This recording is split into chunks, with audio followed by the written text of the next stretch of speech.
नमस्कार दोस्तों, हम सब आगे बढ़ते हैं। यहाँ पे जो प्रश्न होगा आपका हमारे फ्रेंड्स, वह होगा इतिहास से। इतिहास में हम सब देखने वाले हैं वैदिक सभ्यता, वैदिक सिविलाइजेशन। ठीक है हमारे फ्रेंड्स, तो आपका पहला प्रश्न है, सबसे पुराना वेद खाली स्थान है? ए सामवेद, बी यजुर्वेद, सी अथर्ववेद और डी ऋग्वेद। यह जो प्रश्न है हमारे फ्रेंड्स, आपका ग्रुप डी 2018 में पूछा हुआ प्रश्न है। इस प्रश्न का सही उत्तर हो जाएगा आपका सबसे पुराना वेद ऋग्वेद है। ऑप्शन डी सही है। यहाँ पे कहा जा रहा है हमारे फ्रेंड्स, व्याख्या को सॉरी ऋचाओं के क्रमबद्ध ज्ञान के संग्रह को ऋग्वेद कहते हैं। ठीक है हमारे फ्रेंड्स, ऋचाओं के क्रमबद्ध ज्ञान के संग्रह को ऋग्वेद कहते हैं।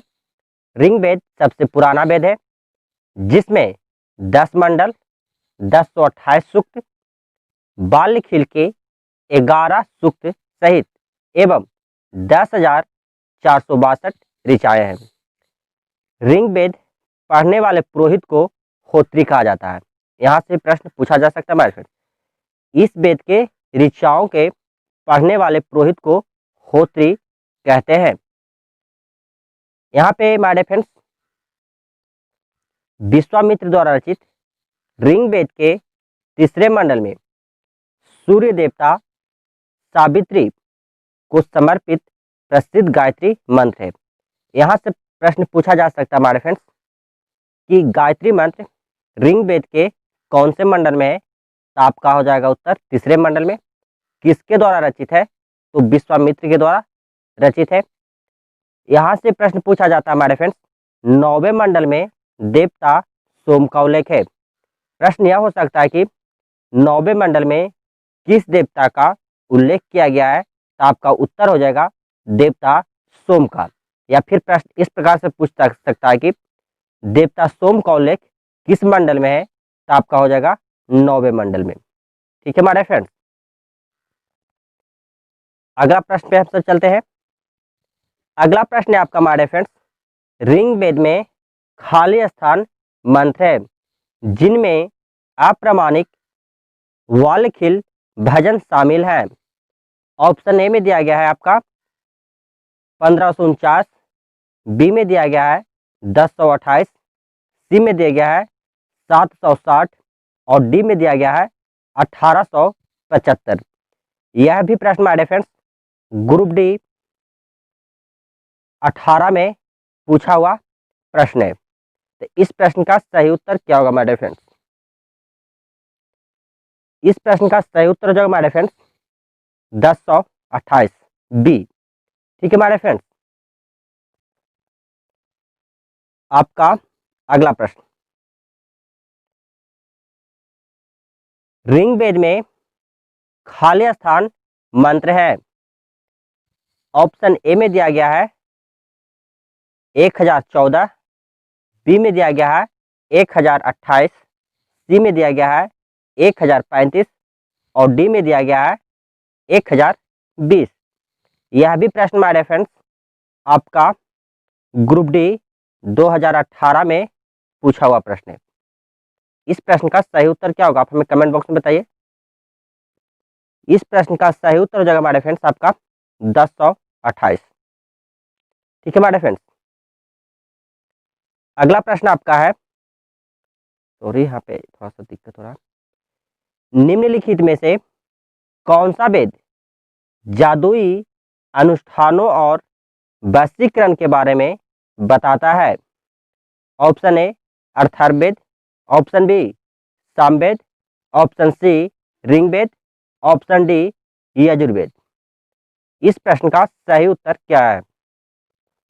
यह जो प्रश्न है हमारे फ्रेंड्स आपका ग्रुप डी 18 में पूछा गया प्रश्न है।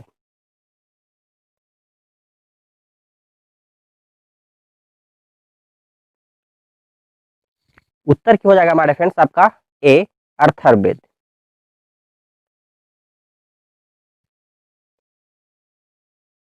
अथर्ववेद को ब्रह्मवेद भी कहा जाता है। यहां से भी प्रश्न पूछा जा सकता है कि अथर्ववेद का दूसरा नाम क्या है, तो आपका उत्तर हो जाएगा ब्रह्मवेद। अथवा ऋषि के नाम पर इस वेद का नाम अथर्ववेद पड़ा है। ठीक है हमारे फ्रेंड्स, अथवा ऋषि के नाम पर इस वेद का नाम अथर्ववेद पड़ा है। इसमें टोटल 20 अध्याय, 731 या 730 सूक्त व 5987 मंत्र है। इसमें वशीकरण, जादू टोना, भूत प्रेतों, औषधियों से संबंधित मंत्रों का वर्णन किया गया है। काशी का प्राचीनतम उल्लेख अथर्ववेद में ही मिलता है। माय फ्रेंड्स, यहाँ से एक प्रश्न बनता है कि वशीकरण, जादू टोना, भूत प्रेत आदि किस वेद से संबंधित है, तो इस प्रश्न का उत्तर हो जाएगा माय फ्रेंड्स आपका अथर्ववेद। ठीक है, अगला प्रश्न है आपका, निम्नलिखित में से कौन से वेद में संगीत का वर्णन है? ए सामवेद, बी यजुर्वेद, सी ऋग्वेद, डी अथर्ववेद। यह भी प्रश्न माय फ्रेंड्स आपका ग्रुप डी 2018 में पूछा हुआ प्रश्न है। सही उत्तर हो जाएगा माय फ्रेंड्स आपका ए सामवेद।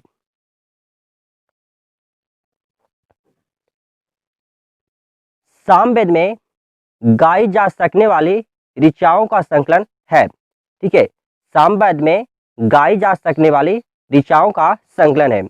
इसे भारतीय संगीत का जनक कहा जाता है। मतलब यहाँ से प्रश्न पूछा जा सकता है हमारे फ्रेंड्स कि भारतीय संगीत का जनक किस वेद को कहा जा सकता है या कहा जाता है? उत्तर है आपका सामवेद। भारतीय संगीत का जनक किस वेद को कहा जाता है? सामवेद को। इसके पाठकर्ता को उद्गाता कहते हैं। सामवेद के पाठकर्ता को उद्गाता कहते हैं। ठीक है हमारे फ्रेंड्स, अगला प्रश्न है, यजुर्वेद में यजुर का अर्थ क्या है? ए जीवन, बी प्रकृति, सी बलिदान, डी सत्य। इस प्रश्न का सही उत्तर क्या हो जाएगा हमारे फ्रेंड्स? यह भी प्रश्न हमारे फ्रेंड्स आपका एनटीपीसी 2017 में पूछा हुआ प्रश्न है। इस प्रश्न का उत्तर हो जाएगा हमारे फ्रेंड्स आपका ऑप्शन सी बलिदान।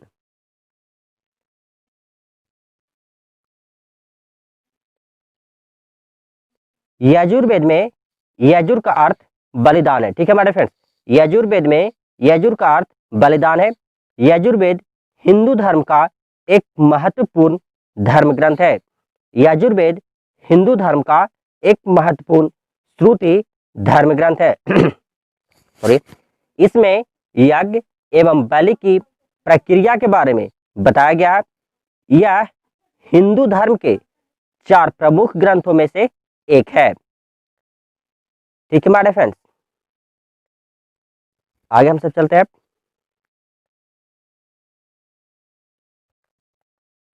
अगला प्रश्न है आपका, सॉरी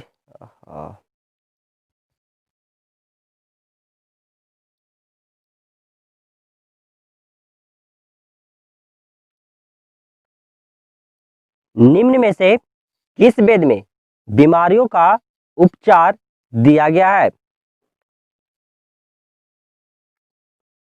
ए यजुर्वेद, बी ऋग्वेद, सी सामवेद, डी अथर्ववेद। यह प्रश्न हमारे फ्रेंड्स आपका एनटीपीसी एग्जाम 2017 में पूछा गया है। इस प्रश्न का सही उत्तर हो जाएगा हमारे फ्रेंड्स आपका ऑप्शन डी अथर्ववेद। ठीक है हमारे फ्रेंड्स, अथर्ववेद में बीमारियों के उपचार के बारे में बताया गया है। अथर्ववेद में बीमारियों के उपचार के बारे में बताया गया है। अथर्ववेद में मनुष्यों के समान विचारों तथा अंधविश्वासों का विवरण मिलता है। अथर्ववेद में मनुष्यों के समान विचारों तथा अंधविश्वासों का विवरण मिलता है।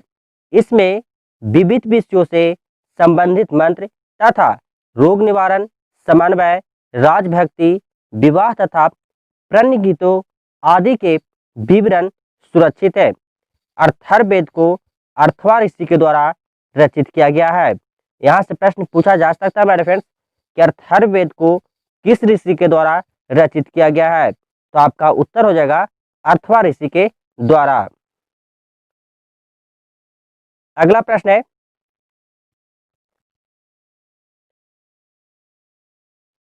भारत का राष्ट्रीय आदर्श वाक्य सत्यमेव जयते, जिसका अर्थ होता है सत्य की हमेशा विजय होती है, किस प्राचीन भारतीय शास्त्र से उद्धृत एक मंत्र है? ए ऋग्वेद, बी मुंडकोपनिषद, सी भगवद गीता, डी मत्स्य पुराण। यह प्रश्न आपका एनटीपीसी एग्जाम 2016 में पूछा हुआ प्रश्न है। इस प्रश्न का सही उत्तर हो जाएगा आपका मुंडकोपनिषद, ऑप्शन बी सही है। भारत का राष्ट्रीय आदर्श वाक्य सत्यमेव जयते, भारत का राष्ट्रीय आदर्श वाक्य सत्यमेव जयते अर्थात सत्य की हमेशा विजय होती है, मुंडकोपनिषद से लिया गया है। यह सम्राट अशोक द्वारा बनाए गए सिंह स्तंभ सारनाथ से लिया गया है। अगला प्रश्न है आपका, निम्नलिखित में से किस उपनिषद में वसुधैव कुटुंबकम शब्द का उल्लेख किया गया है? ए महाउपनिषद, बी छांदोग्य उपनिषद, सी बृहदारण्यक उपनिषद और डी कनोपनिषद। यह प्रश्न आपका ग्रुप डी 2018 में पूछा हुआ प्रश्न है। इस प्रश्न का सही उत्तर क्या है? इस प्रश्न का सही उत्तर हो जाएगा हमारे फ्रेंड्स आपका ए महाउपनिषद। ठीक है, वसुधैव कुटुंबकम महाउपनिषद से लिया गया है। महाउपनिषद में वसुधैव कुटुंबकम शब्द का उल्लेख किया गया है, जिसका अर्थ होता है धरती ही परिवार है। ठीक है, अगला प्रश्न है, खाली स्थान उपनिषदों में से खाली स्थान उपनिषद मुख्य माने जाते हैं? ए 108-11, बी 116-22, सी 112 और डी 90-10। यह जो प्रश्न है हमारे फ्रेंड्स आपका ग्रुप डी 2018 में पूछा हुआ प्रश्न है। इस प्रश्न का सही उत्तर क्या है? इस प्रश्न का सही उत्तर हो जाएगा हमारे फ्रेंड्स आपका 108 और 11। ठीक है, ऑप्शन ए। सॉरी, उपनिषद ही समस्त भारतीय दर्शन के मूल स्रोत हैं। इन्हें वेदांत भी कहा जाता है। मतलब कि दोस्तों उपनिषद को वेदांत भी कहा जाता है। सत्यमेव जयते भारत का राष्ट्रीय आदर्श वाक्य है। यहाँ से प्रश्न पूछा जा सकता है हमारे फ्रेंड्स, भारत का राष्ट्रीय आदर्श वाक्य क्या है? उत्तर हो जाएगा आपका सत्यमेव जयते। सत्यमेव जयते किस उपनिषद से लिया गया है? तो आपका उत्तर हो जाएगा मुंडको उपनिषद से लिया गया। ठीक है, भारतीय इतिहास में मुक्तिका उपनिषद में 108 उपनिषदों का उल्लेख मिलता है, लेकिन 11 उपनिषद ही प्रमाणिक है, जिसे बृहदारण्यक उपनिषद, सॉरी दोस्तों यहाँ पे कह रहा है जिनमें सबसे बड़ा जो उपनिषद है, सबसे बड़ा है वह है बृहदारण्यक उपनिषद, सबसे बड़ा। ठीक है, बृहदारण्यक उपनिषद सबसे बड़ा है, मुंडकोपनिषद सबसे छोटा है, मुंडकोपनिषद सबसे छोटा है। यहाँ से प्रश्न पूछा जा सकता है हमारे फ्रेंड्स, VBI इंपॉर्टेंट, बहुत इंपॉर्टेंट है। पूछा जा सकता है कि सबसे बड़ा उपनिषद कौन है? आपका उत्तर होना चाहिए बृहदारण्यक उपनिषद। सबसे बड़ा उपनिषद कौन है? बृहदारण्यक उपनिषद। सबसे छोटा उपनिषद कौन है? मांडुक्योपनिषद। सबसे छोटा उपनिषद कौन है? मांडुक्योपनिषद। और पूछा जा सकता है हमारे फ्रेंड्स, सबसे पुराना उपनिषद कौन है? तो आपका उत्तर होना चाहिए छांदोग्य उपनिषद। सबसे पुराना उपनिषद कौन है? तो छांदोग्य उपनिषद। सबसे पुराना उपनिषद कौन है? तो आपका उत्तर होना चाहिए छांदोग्य उपनिषद। ठीक है हमारे फ्रेंड्स। अगला प्रश्न आपका है, अरे यार,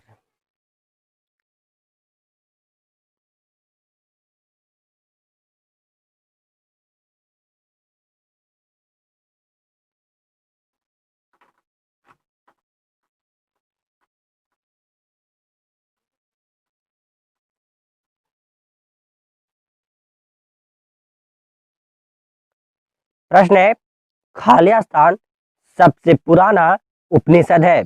ए ईसा उपनिषद, बी मांडुक्य उपनिषद, सी केना उपनिषद और डी छंदोग्य उपनिषद। यह प्रश्न हमारे फ्रेंड्स आपका डी 18 में पूछा गया है। इस प्रश्न का उत्तर हो जाएगा हमारे फ्रेंड्स आपका छांदोग्य उपनिषद। सबसे पुराना करा छांदोग्य उपनिषद, सबसे छोटा मांडुक्य उपनिषद, सबसे बड़ा बृहदारण्यक उपनिषद होगा। अगला प्रश्न आपका है, प्रारंभिक भारतीय दार्शनिक के अनुसार प्रत्येक वस्तु खाली स्थान मूल तत्वों से बनी है? ए 2, बी 4, सी 3, डी 5। यह प्रश्न माय डियर फ्रेंड्स आपका ALP एंड टेक्नीशियन 18 में पूछा हुआ प्रश्न है। इस प्रश्न का सही उत्तर हो जाएगा हमारे फ्रेंड्स 5। ठीक है। और आपका इस वीडियो का लास्ट प्रश्न हमारे फ्रेंड्स,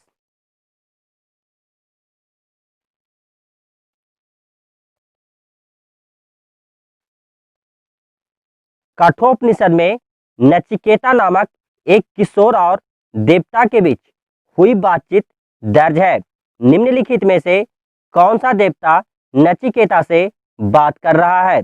ए भगवान यम, बी भगवान शिव, सी भगवान इंद्र और डी भगवान कार्तिकेय।